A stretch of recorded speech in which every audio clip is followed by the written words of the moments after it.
What did Nicky Leaks, shout out Meet Kevin for that nickname. It is his, not mine, but I'm stealing it. Nicky Leaks from the Wall Street Journal. What is he saying? Taylor, I don't know if you've seen the latest tweet this morning, but how you doing? I haven't seen it, but I'm excited to hear what he has to say because, to your point, he has seemed to have a finger on the pulse of the Fed, of the economy. We'll see what he has to say. Fire away.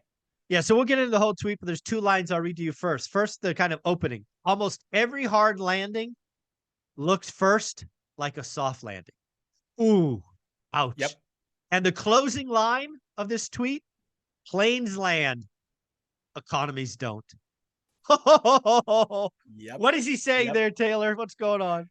Yeah, he's saying, listen, like as we raise interest rates to curb the economy, to cool it off, at first it feels like you're going to be able to take them. And it might just be, the sand going from whatever, not quicksand, I guess, and it being able to be trudged through. And then all of a sudden, same thing happened in 2006, 2007. There were headlines everywhere, soft landing. And that was the furthest thing from a soft landing that this country Yeah. has seen since the Great Depression. Yeah, one of the things you'll see if you follow Nick on Twitter is he actually put a graph of articles referencing soft landing Oh since my gosh, that's since amazing. 1985. So shout out Nick for putting this together, Wall Street Journal. But basically, here's where I want to take this conversation. What is standing in the way of a soft landing? So this again is the full. This is the middle part that we're going to talk about. So this is him writing this? This is him writing this. So these are Okay. four things that Nicky Leaks says. We'll talk about these four and then add our own. Yep. One, the Fed's staying too high for too long, right? If the Fed's too high, forces a hard landing. Two, a too hot economy. The economy is just growing too much. They got to bang it. Three, rising oil prices. Four, a financial market rupture. Oh, these guys at Right Well, they just use great imagery. So those are the four that he talked about. Happy to riff on any of those, but then talk about others we may see. Yeah, I think I will agree and disagree with some of them, honestly. Okay. Um, so totally agree with 1 and 2. I Yep. totally agree the Fed could stay too high for too long, and we can't digest 7.5% mortgages Yeah. for eternity. No. Right. So that's I'll agree with that one. The second one I really agree with, the Yeah. economy being too hot. Here's someone wiser than me took this out a couple iterations. Yep. If the economy remains too hot in the United States, what then has to happen, obviously, is that the Fed likely will have to take interest rates higher Yep. to, again, curb off inflation. But what is the problem there is not just the effect that it has on our market, but it's the effect it has on the US dollar. Yeah. And what it does is it strengthens the US dollar, makes the US dollar more powerful.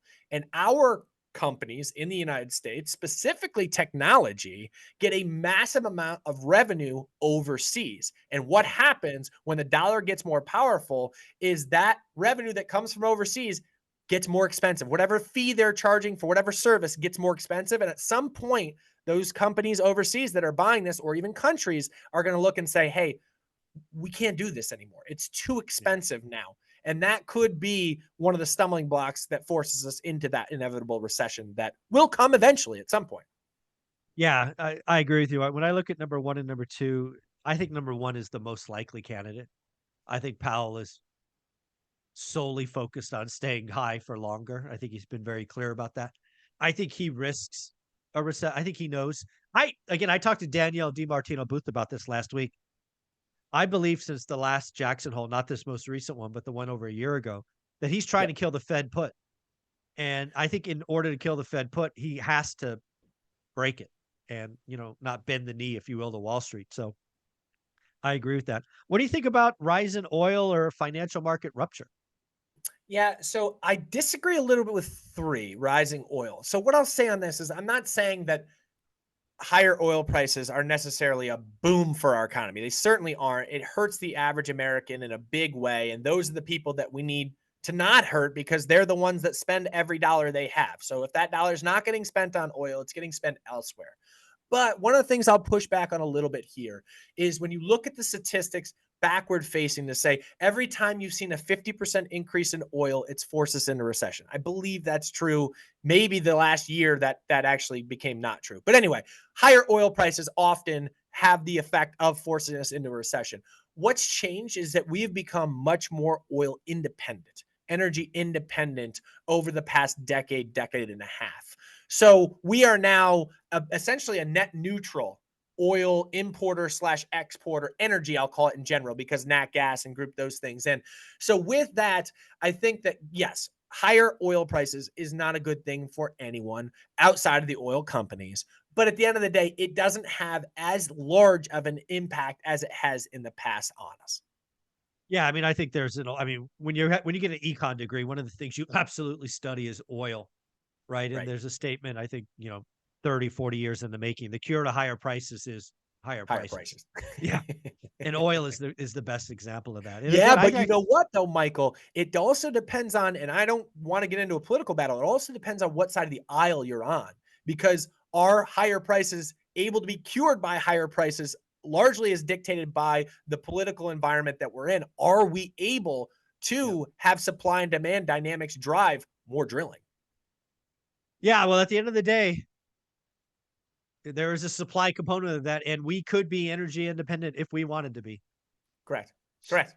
Just a We'll leave question. we'll leave that at that, and not make either side of it too pissed off at us. Yeah, I'm not going down there. The fact is we could if we wanted to, and I will tell you this, if prices got high enough, I don't care who's in office, we would be fixing that, right? You're The cure exactly for right. higher prices is higher prices.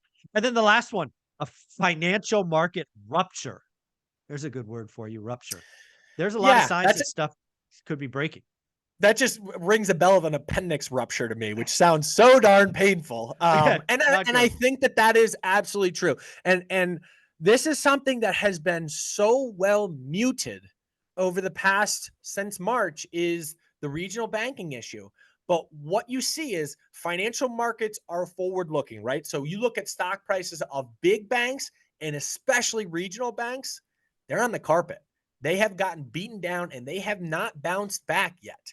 So the market's saying that, hey, we don't have this ultimate trust and faith, even in the larger banks, but the regional banks right now, they're off, somewhere between 30 and 50% of their all-time highs. And they haven't gotten up off the mat yet. They're not making a rally. And that says, listen, there is real risk of continued failure in that space. And we've talked a lot in the past that we expect that, and we expect it to be consolidation over outright failure.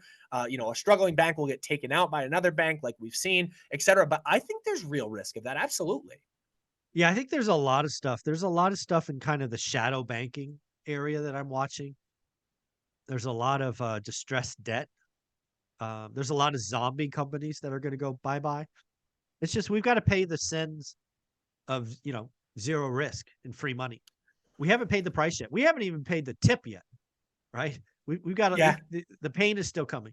And here's an interesting little stat for you that I heard from a really smart guy on a podcast over the weekend.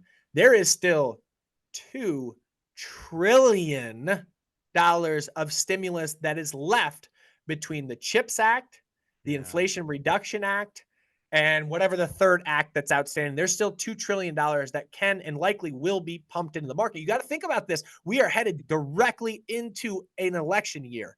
And what is the catalyst, or what is the government looking to do? Maintain their office presence. So the Democrat Party will likely look to spend that $2 trillion to push out an inflation, or I'm sorry, a recession as far as they can, because generally, if the economy is doing well as we go into re-election, whatever party is in office will maintain their presence.